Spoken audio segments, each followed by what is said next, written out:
तो कैसे हो ख़वातीनो हज़रात, आज हम मार्वल के बारे में कुछ अननोन फैक्ट्स के बारे में बात करेंगे जो कि मार्वल की मूवी से लिए गए हैं। उनके कुछ करैक्टर हैं, उनके बारे में कुछ अननोन फैक्ट्स हैं जो उनके बारे में आज हम बात करेंगे। तो फैक्ट नंबर 1 है थेनोस के बारे में, जो कि मार्वल मूवीज़ का मेन विलन था। उसके बारे में फैक्ट ये है कि जो पहले थेनोस का रोल था वो सिर्फ उसका स्टंटमैन ही परफॉर्म किया करता था। जो थेनोस का रोल था वो सिर्फ उसका स्टंटमैन ही परफॉर्म किया करता था। जबकि 2012 में जब मूवी आई थी अवेंजर, सिर्फ दी अवेंजर जब मूवी आई थी उसमें भी उसने ही सिर्फ किरदार अदा किया था, जो कि उसका स्टंटमैन था जिसका नाम था डेमियन पोर्टियर, जो कि एक स्टंटमैन है। आप उसको मूवीज़ में 2012 की जब अवेंजर पहली मूवी आई थी दी अवेंजर, सिर्फ उसके अंदर उसने परफॉर्म किया था। तो सिर्फ ये स्टंटमैन ही नहीं, ये सिर्फ एक एक्टर भी है। स्टंटमैन के अलावा ये एक्टर भी है। लेकिन जो अवेंजर्स की लास्ट 4 मूवीज़ थी उनके अंदर सिर्फ जोश ब्रोलन ने वो रोल ले लिया, और उसके बाद जो लास्ट 4 मूवीज़ थी उनके अंदर मार्वल का जो विलन था थेनोस, उसका रोल जोश ब्रोलन ने अदा किया था। फैक्ट नंबर 2 नेबुला के करैक्टर के बारे में अगर हम बात करें तो स्टार्टिंग में जब उन्होंने गार्डियन ऑफ गैलेक्सी 1 के अंदर काम किया था तो तब उन्होंने एज अ नेगेटिव करैक्टर का काम किया था, यानी कि जो होता है ना, जो विलन के साथ होता है, वो वाला ये किरदार अदा कर रही थी।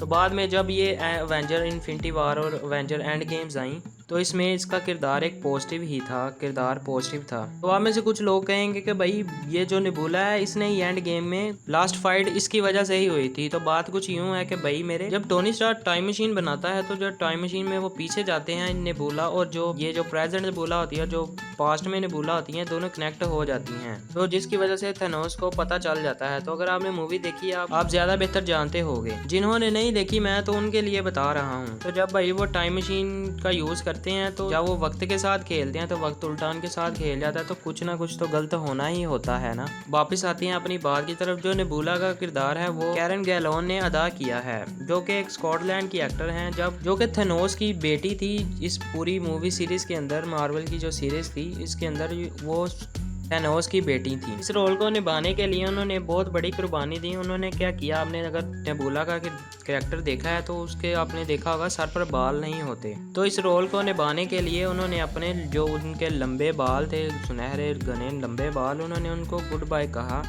उसके अलावा एक और चीज़ जो उनका मेकअप हुआ होता है ना फेस पर, वो सबसे ज़्यादा मुश्किल चीज़ थी उनके लिए। वो इसलिए क्योंकि जो उनका क्रू था जो मेकअप करता था उनको, वो तकरीबन उनको मेकअप करने के लिए तकरीबन उनको 4 से 5 घंटे लग जाते थे वो मेकअप अप्लाई करने के लिए।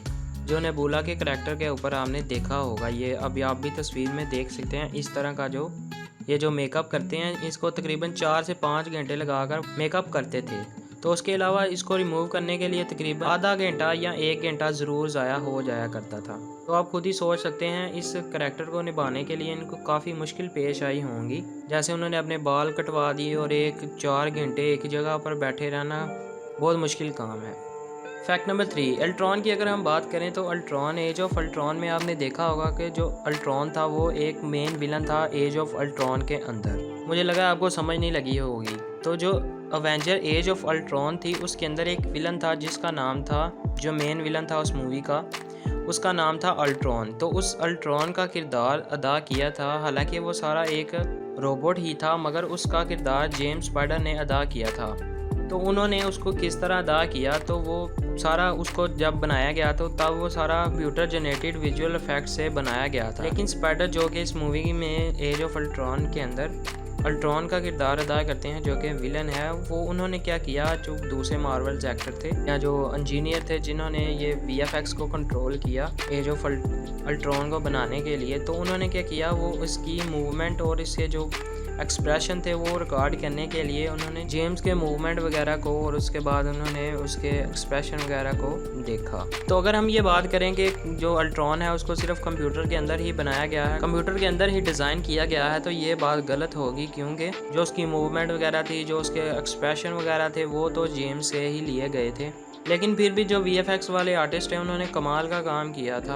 उन्होंने जेम्स से मूवमेंट और एक्सप्रेशन वगैरह लिए और उन्होंने अपनी मेहनत के साथ एक नया मेन विलन बनाया उस मूवी के अंदर, एज ऑफ अल्ट्रॉन के अंदर। Fact number 4, vision. तो अगर हम विजन के बारे में बात करें तो विजन हम ये शुरू से ही चलता आ रहा था, दी एवेंजर्स के अंदर भी था। तो सिंपल सी बात ये है कि जो विजन है ये ही जारविस होता है। जारविस का अगर आपको पता है, जो टोनी स्टार्क अपनी आयरन मैन 1 के अंदर बनाता है, जो कि एक आर्टिफिशियल इंटेलिजेंस का प्रोग्राम होता है। अगर आपने आयरन मैन 1 देखी है या अगर आपने आयरन मैन सूट देखा है, उसके अंदर एक प्रोग्राम होता है ना जो बोलता है जारविस। के अलावा फ्रेडी कोई और जो भी उसके अंदर उसने प्रोग्राम बाद में इंस्टॉल करता है, वो सब एक आर्टिफिशियल इंटेलिजेंस होते हैं। मगर क्या आपको पता है जो ये जारविस होता है ये पहले पॉल बेटनी की आवाज़ होती थी, यानी कि पॉल बेटनी इसके पीछे वॉइस ओवर किया करते थे।